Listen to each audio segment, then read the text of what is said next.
खबर मोतिहारी से है, जहां कोहरे के कारण नेशनल हाईवे के समीप ट्रक व कार में आमने सामने भिड़ंत हो गई, जिसमें कार के परखच्चे उड़ गए हैं। वहीं ट्रक भी पूरी तरह से क्षतिग्रस्त पाया गया है।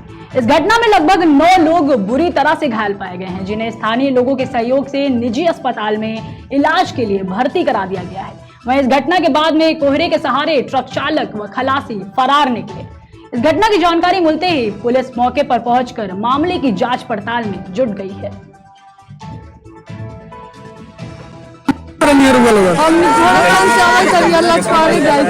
तब का भेला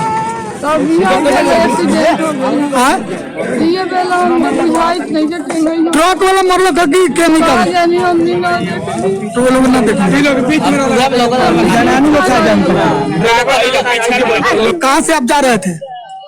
कहाँ से आ रहे थे? कहाँ जा रहे थे?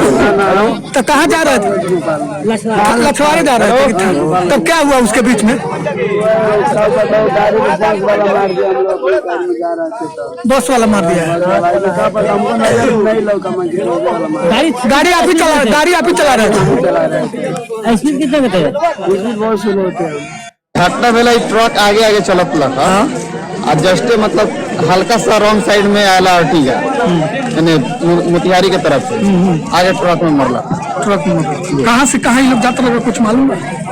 लछवाड़े साहब जाते कहाँ से आवत वही खबर बिहार के भागलपुर से है, जहां मद्य निषेध विभाग कार्यालय के द्वारा जिले में मद्य निषेध कानून के अंतर्गत पकड़े गए वाहनों की नीलामी की गई। बताते चले कि जिसमें जिले के विभिन्न थानों और मद्य निषेध विभाग के द्वारा पकड़ी गई 42 गाड़ियों की नीलामी हुई है। वही नीलामी की गई कुल 42 गाड़ियों से 22,35,640 रुपए में नीलामी की गई है। इसी दौरान उत्पाद इंस्पेक्टर चंदन कुमार, ब्रह्मदेव केवट, निरंजन कुमार सहित अन्य पदाधिकारी नीलामी के दौरान मौजूद रहे।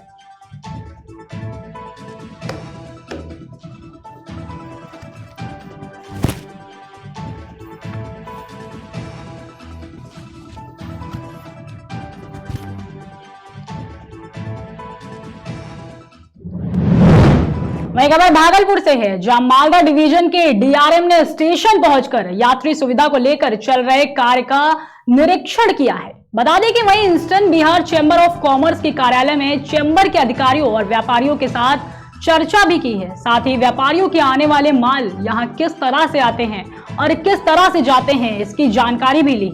वहीं उन्होंने कहा है कि आज की चर्चा में कई समस्याएं व्यापारियों के द्वारा बताई गई हैं, जिसे हल करने का प्रयास किया जाएगा। साथ ही उन्होंने यह बताया है कि आने वाले समय में रेलवे व्यापारियों के लिए कई महत्वपूर्ण कार्य करने जा रहा है।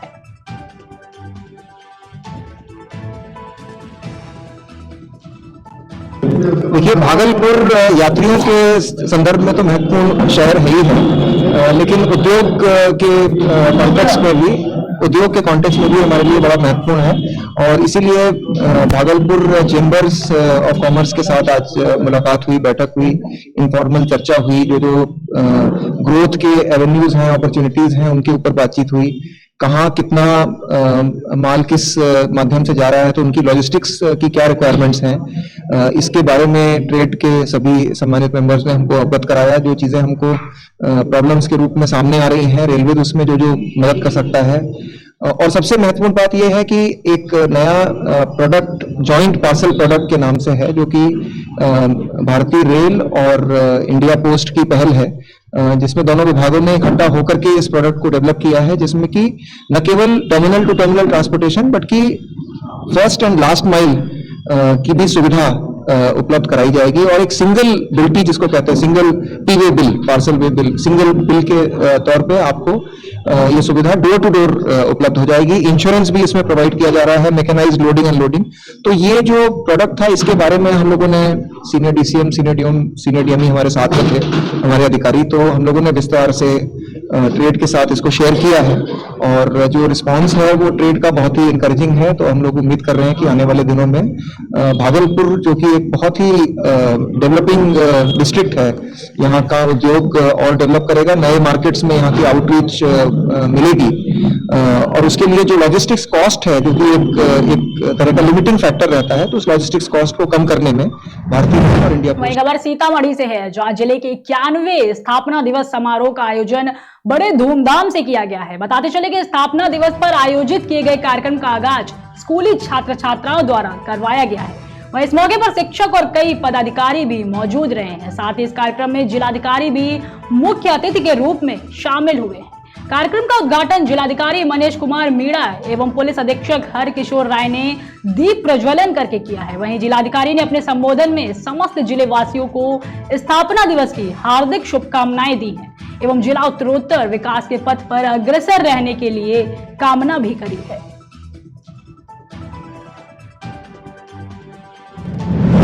खबर बिहार के गया से है, जहां शिक्षक सेवक एवं तालीम मरकज संघ जिला कार्यकारिणी समिति की एक बैठक का आयोजन किया गया है, जिसमें पूरे जिले के लगभग 24 प्रखंडों से आए शिक्षा सेवकों ने सरकार से वेतन विसंगति को दूर करते हुए समान काम के लिए समान वेतन लागू करने की मांग की है। आपको बता दें कि इस अवसर पर मीडिया से बात करते हुए जिलाध्यक्ष परशुराम मांझी ने कहा है कि आज शिक्षा सेवक और तालीम मरकज के साथ बिहार सरकार सौतेला व्यवहार कर रही है। वहीं शिक्षा सेवकों को एक दिहाड़ी मजदूर से भी कम पैसा दिया जाता है, जबकि आज बिहार के स्कूलों में शिक्षा सेवकों के द्वारा सबसे अधिक जिम्मेदारी के साथ शिक्षा का अलग जगाने का काम किया जा रहा है।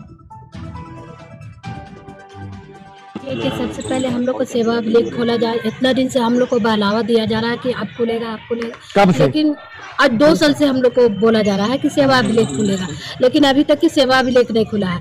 दूसरी अवधि में कि हम लोग का मांग जो है कि 9,680 रुपये में हम लोग को नहीं होता है। हम लोग को इतना कम मानदेय में हम लोग कैसे करेंगे, अपने बाल बच्चों को पढ़ाएंगे कि उसमें घर खर्चा चलाएंगे, हम लोग को नहीं होता। हम लोग को सरकार से यही मांग है कि हम लोग को 24,000 किया जाए। इसके लिए आप गांधी मैदान में क्या कर रहे हैं? गांधी मैदान में अभी हम लोग इसके लिए बैठक किए हैं, इसके बाद हम लोग जाएंगे पटना, अपना धरना प्रदर्शन देंगे। कि विगत 2 वर्षों से गया जिला में कार्यरत शिक्षा सेवक एवं तालीम मरकज संघ का अभी तक सेवा अभिलेख नहीं खुला है, जबकि इसके लिए बार बार हम लोग मतलब गया जिला के पदाधिकारियों से मिल रहे हैं कि जल्द से जल्द हम लोग को सेवा अभिलेख यहाँ पे संधारण हो, लेकिन बार बार कुछ न कुछ मतलब बहाना मार के मतलब टाल दिया जा रहा है, जिसके विरोध में हम लोग आज यहाँ पे बैठक रखे हुए हैं। दूसरा जो मुद्दा है कि हम लोग 15 से 45 वर्ष के निरक्षर महिलाओं को साक्षर करने के लिए हम लोग का दायित्व दिया गया है और उसको निर्वहन करने के लिए हम लोग काम कर रहे हैं, लेकिन उसको पढ़ाने के लिए जो हम लोग की सामग्री मतलब जो सामग्री के लिए जो राशि आती है वह 34 से 5 रुपया लगभग मतलब हम लोग देख रहे हैं कि 8 से 9 महीना से पहले आया हुआ, लेकिन अभी तक हम लोग को जिला कार्यक्रम पदाधिकारी डीपीओ महोदय के द्वारा अभी तक मतलब हम सभी के खाता में निर्गत नहीं किया गया है। जो हम लोग ऑफिस में जाते हैं तो बार बार बोल दिया जाता है कि आपका जो राशि है डीएम साहब के पास अनुमोदन के लिए गया हुआ है, लेकिन अभी तक हम लोग को वह निर्गत नहीं किया गया। आप लोग क्या मांग है? हमारी मांग है कि जिस प्रकार से शिक्षा मित्र को एक मतलब नियोजित शिक्षा का मतलब दर्जा दिया गया, हम लोग बिहार सरकार के माननीय मुख्यमंत्री से यह मांग करते हैं कि उसी प्रकार से हम लोग को शिक्षक का नियोजित शिक्षा का दर्जा दिया जाए।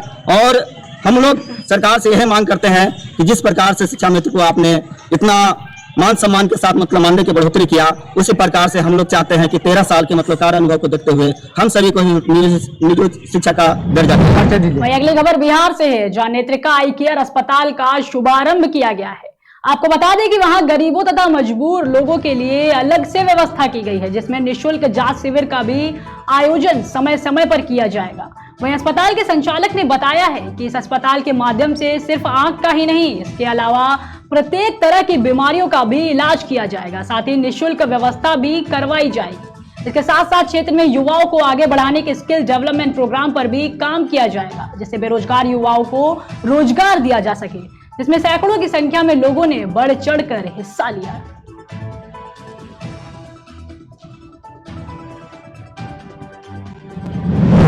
वही खबर बिहार के कैमूर से है, जहां तेज रफ्तार टूरिस्ट बस व ट्रक में भीषण टक्कर हो गई। आपको बता दें कि इस दौरान हादसे में बस चालक की घटना स्थल पर ही मौत हो गई, जबकि लगभग 35 टूरिस्ट गंभीर रूप से घायल हो गए हैं।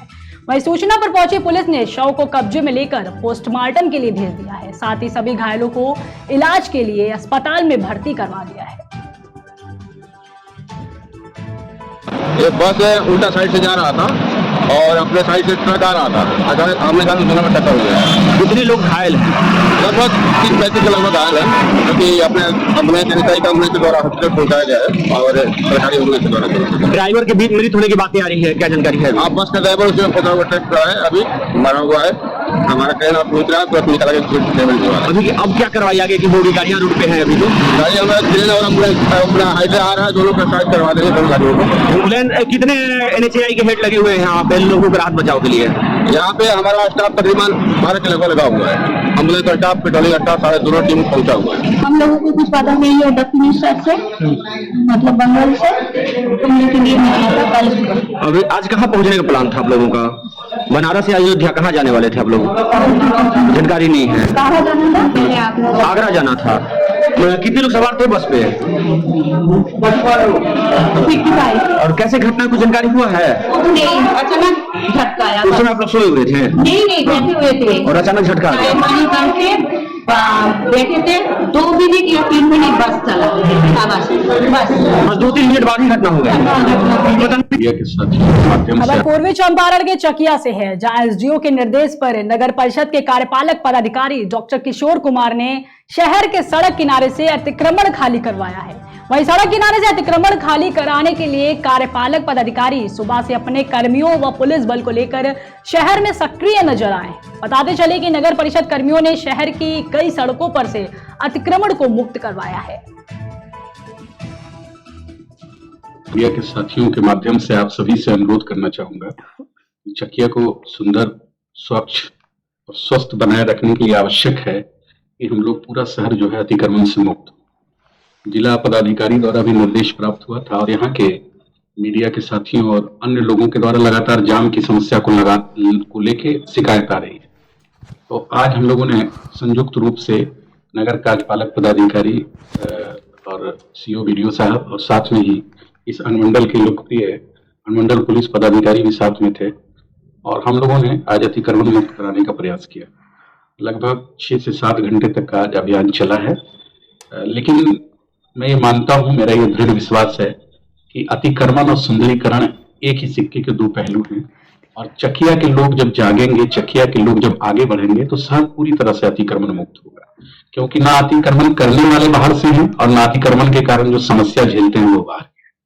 तो आज लोगों ने सभी दुकानदारों को ये निर्देशित किया है कि अगर उनके दुकान के आगे अतिक्रमण जो आज मुक्त कराया गया है पुनः होता है तो इसके लिए वो भागीदार होंगे और नगर कार्यपालक पदाधिकारी को निर्देश दिया गया है कि म्युनिसिपल एक्ट 2007 में इसके लिए दंड का प्रावधान है। तो अगर अतिक्रमण उनके दुकान के खबर भागलपुर जिले से है, जहां औद्योगिक थाना क्षेत्र के LIC कॉलोनी के पास जमीन विवाद को लेकर एक पक्ष के द्वारा दूसरे पक्ष की जमकर पिटाई कर दी है।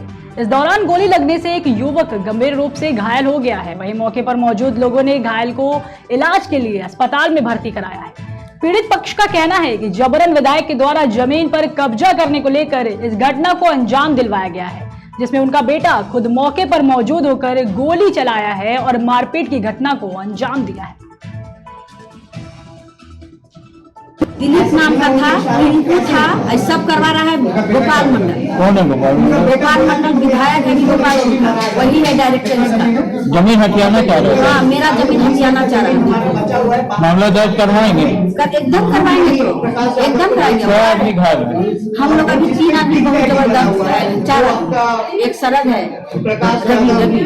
कार्रवाई होनी चाहिए तो कार्रवाई ऐसा वैसा नहीं, पूरा अच्छा से कार्रवाई होनी चाहिए। कार्रवाई नहीं करेंगे। क्या लगता है सरकार उनकी है, कार्रवाई होगी? उसकी सरकार का है, सत्य की सरकार है, मेरे भगवान का सरकार है, उसको तो हम इस बार छोड़ेंगे नहीं। डायरेक्टर बन के सब कुत्ता लोग को भेजा था मारने के लिए, मारा, बहुत मार मारा है, बहुत मार मारा। हाँ, उसी के आगे LIC है, उसी के आगे हम सब तो मतलब अभी से साथ आए हैं, गिरा हुआ गोली मारा है? हाँ, गोली लगा है। क्या कहते हैं ये भी तकसीला विद्यापीठ के ये कंप्यूटर टीचर हुए। किसी दुश्मनी सब भी है? नहीं, दुश्मनी क्या वही सच्चा यहाँ सब काम है, सब करता है, रहता है, गाँव सब करता है स्कूल में। अगली खबर समस्तीपुर से है, जहां सेंट्रल बैंक ऑफ इंडिया में 5 की संख्या में अपराधियों ने घुसकर लाखों की लूट को अंजाम दिया है। वहीं एक अपराधी को रुपयों के बंडल और पिस्टल के साथ ग्रामीणों ने पकड़कर मारपीट की है, जिसके पास से लगभग 65 से 66 लाख रुपया बरामद किया गया है। वहीं जानकारी मिलने पर रोसड़ा थाना की पुलिस मौके पर पहुंचकर छानबीन करना शुरू कर दी है। अपराधियों ने कुल कितनी राशि लूटी है और कितना बरामद हुआ है उसका अभी तक कोई खुलासा नहीं हो पाया है। बहरहाल चारों ओर सीमा को सील कर दिया गया है और पकड़े गए अपराधी से पूछताछ जारी है।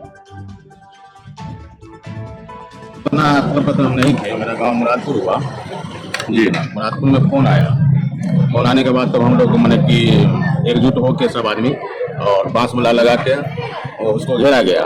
घेर के बस मैंने घेर ही रहे थे कि 5 मिनट के अंदर में 2 बाइक से आया। एक बाइक पर में 2 आदमी था जी, पीछे में मैंने कि पूरा पैसा वाला घोड़ा था, बैग था, वो लेके हम लोग मैंने घेरने के दरमियान में क्या हुआ कि वो आगे भाग गया और पिछले वाला जो बैग गिर गया। गिरने के दरमियान उसके बाद फिर मैंने वो जो लड़का जो था पीछे में बैठा हुआ वो गिर गया। गिरने के दरमियान उसको पकड़ा गया, पकड़ के उसको रखा गया। कितने की संख्या में अपराधी थे और कौन सा बैंक पकड़ा गया था? वहाँ तो 2 आदमी था जी। कौन सा बैंक हुआ ये? सेंट्रल बैंक हुआ। कितने की संख्या में बैंक में घुसे थे लोग? वो हमको नहीं पता है। तो एक की गिरफ्तारी हुई है अभी? हाँ, एक। आप लोगों के द्वारा जो पकड़ा गया ग्रामीणों के द्वारा? ग्रामीण के द्वारा। कितना पैसा बरामद हुआ? तो नहीं कर सकते। 2 थैला था वहाँ पे, हम लोग जो देखे हैं वहाँ पे 2 थैला था। कहाँ स्थापित है बैंक है जी? कहाँ स्थापित है बैंक? बैंक तो एरोड है ना। कौन सा बैंक? Central bank. आपका नाम? मेरा नाम संजय कुमार। मैं रुकते एक छोटे से ब्रेक के लिए, जल्द हाजिर होंगे।